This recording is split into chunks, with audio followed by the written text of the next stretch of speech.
इसके पिछले भाग में आप लोगों ने सुना कितनी सुंदर सजी है अयोध्या नगरी। अब आज सुनिए कितनी सुंदर सजी है बारात प्रभु श्री राम की।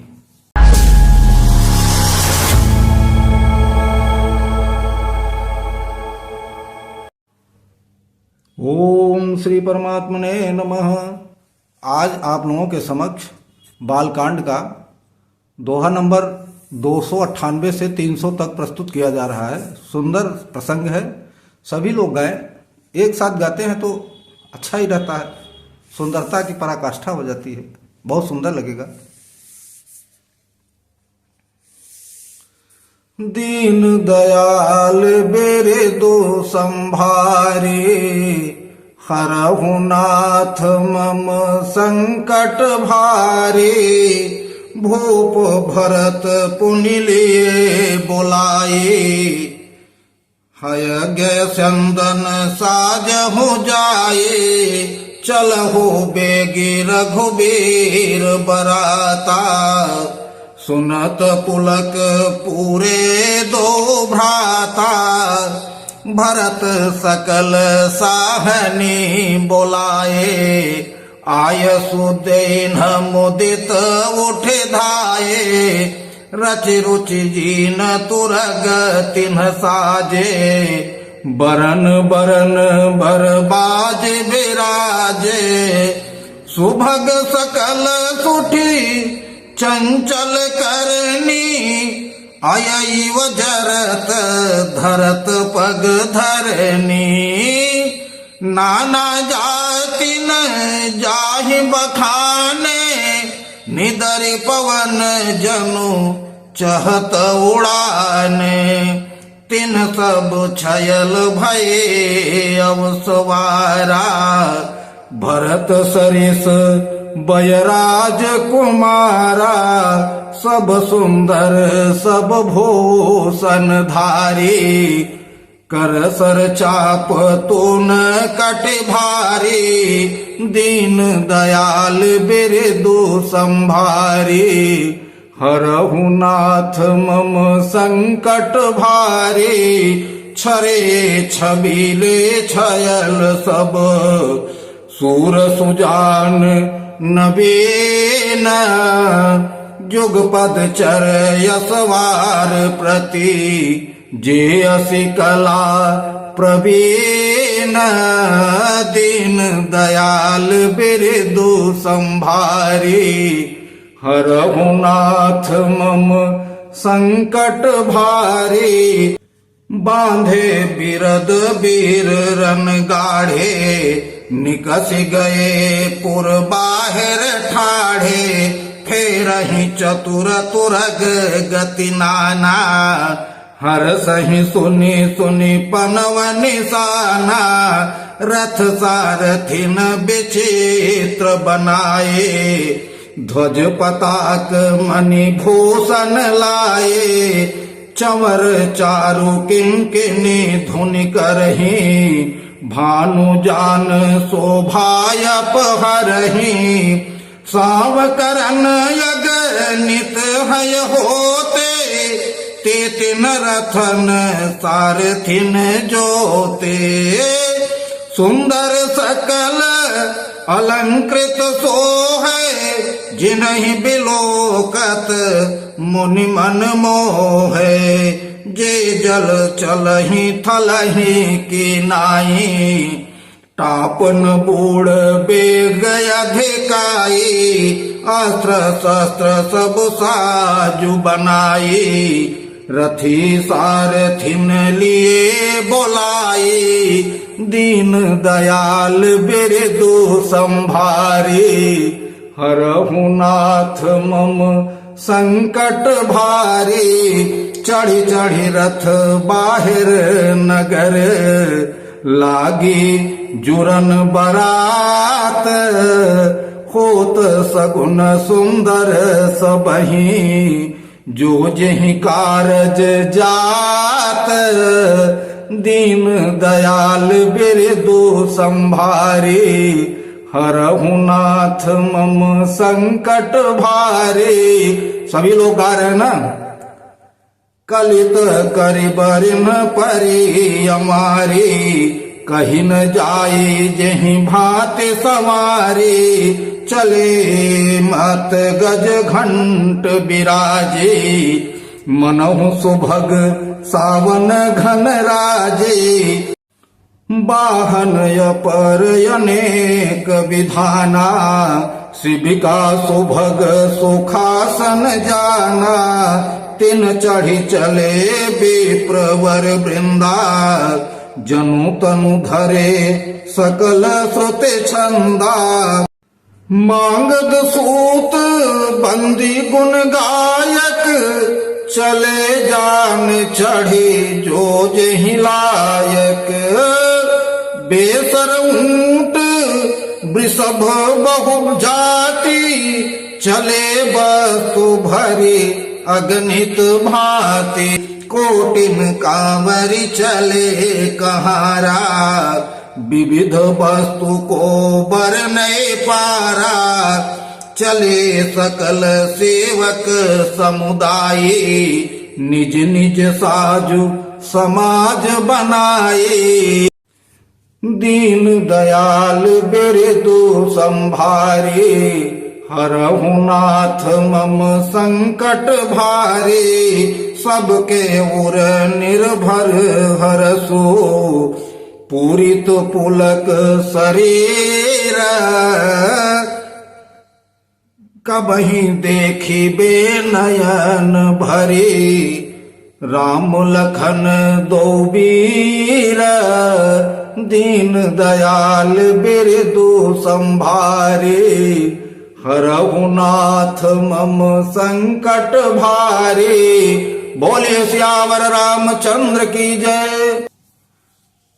सभी भक्तों को मेरा नमन।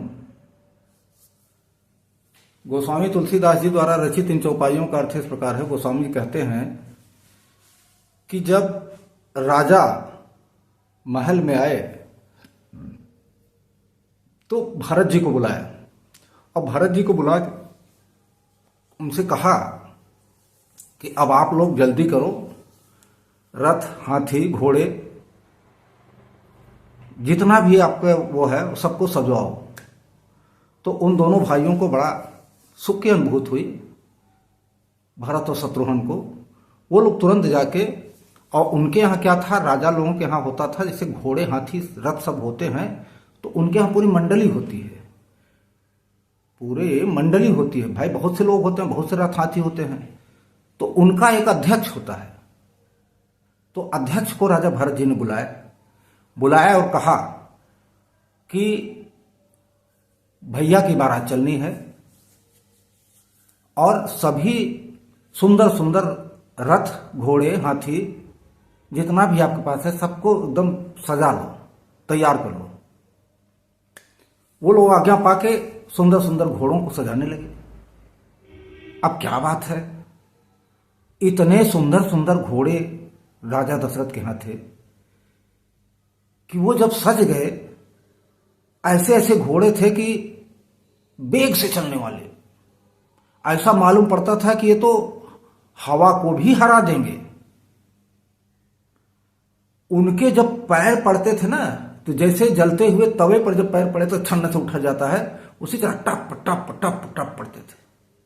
सुंदर सुंदर घोड़े, बढ़िया बढ़िया चमर और वो सब लगा के, पताका वताका लगा के बिल्कुल एकदम से तैयार कर दिया, जिसको कि देख के बड़ा वैसा लगता था कि जो आदमी देखा होगा ना उस समय वही जान सकता है, हमारे आपके बस का नहीं है।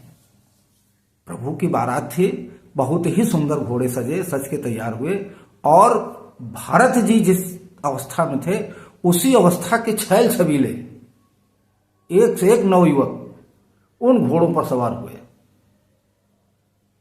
और धनुष बाण लिए, कमर में तरकस बांधे हुए, और उन घोड़ों पे सवार होकर नगर के बाहर जो है अपना खड़े हैं।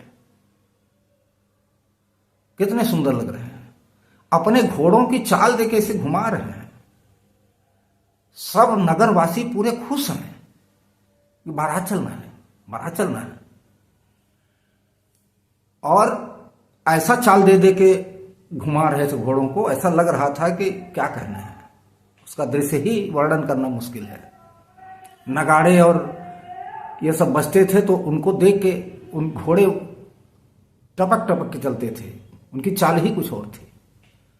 सुंदर सुंदर रथों में जो है पताका, बंधनवार, झालरें, मणियां, आभूषण ऐसा पहरा दिए थे, ऐसा उसमें लगा दिए थे कि उसकी सुंदरता की शोभा कोई नहीं कर सकता है।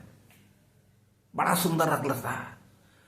और उसमें श्याम कर्ण के घोड़े लगा दिए, चार चार घोड़े एक एक रथ में लगा दिए कि जैसे बादलों का समूह गरजते हुए चल रहा है, ऐसा लग रहा था। हाथियां में जो उनके सारथी लोग थे उन पे बढ़िया बढ़िया अंवारियां पहना दिए थे, झंडे लगाए थे बड़े बड़े, आभूषणों से सजी थी हाथियां। और उसी तरह पालकी वाले थे, पालकियां सजा सजा के तैयार। इन सवारियों में जो जैसा उचित था उसी तरह बैठा, जैसे ब्राह्मण लोग हैं या और लोग हैं, वो सब अपने अपने स्थान पर जो जैसा था उसको ऐसा स्थान दिया गया।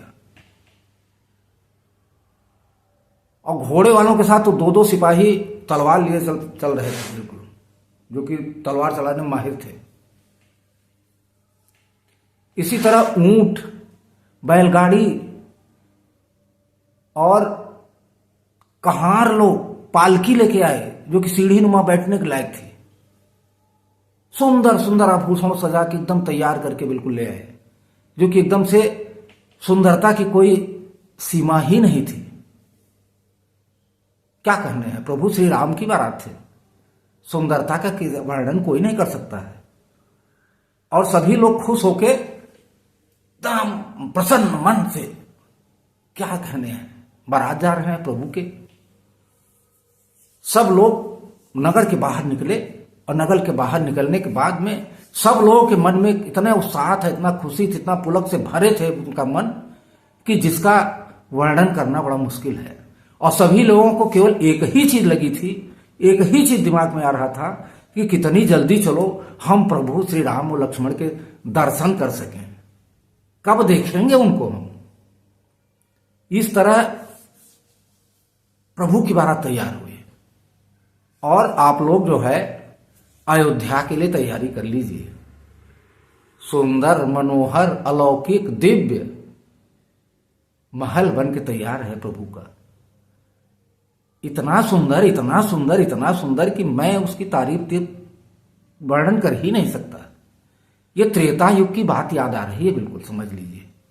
प्रभु का जो है दर्शन वहां करके करिए जरूर, सभी लोग पहुंचिए वहां मंदिर में, दर्शन कीजिए। देश देश में बताइए, पूरे कई देशों में, अपने देश तो छोड़ दिए दूसरे देशों में भजन कीर्तन हो रहे हैं। आप लोग भी अपने घर में भजन कीर्तन, सुंदरकांड का पाठ, रामायण, जो भी हो सके प्रभु का खूब गुणगान कीजिए, खूब गुणगान कीजिए। अच्छे अच्छे बनाइए, अच्छे अच्छे कपड़ा पहनिए, एक दिवाली टाइप मनाइए। यही सबसे बड़ी इस समय की मांग है। आप लोग इसको अवश्य कीजिए। मैं अपना वीडियो इसीलिए बना रहा हूं, सनातन धर्म की वीडियो है, इसको आप लोग देखिए। अच्छा लग रहा हो तो सब्सक्राइब कर दीजिए और लाइक भी कर दीजिए। अच्छा लग रहा तो दूसरे को शेयर भी कर दीजिए, आप भी लाभान्वित हों, दूसरा कोई भी इससे उसको देख के लाभ मिले, उसको प्रभु का प्रेम जगे। जितना ही प्रेम जगेगा उतना ही अच्छा रहेगा हमारे आपके लिए। बस इन चौपाइयों का अर्थ यहीं खत्म होता है। आगे जो भी चौपाई आएगी, जैसा भी अर्थ बनेगा, हम अगले भाग में आप लोगों को फिर मिलेंगे, फिर बताएंगे। तब तक के लिए जय श्री राम, राधे राधे। बोलिए सियावर रामचंद्र की जय, पवन सुत हनुमान की जय।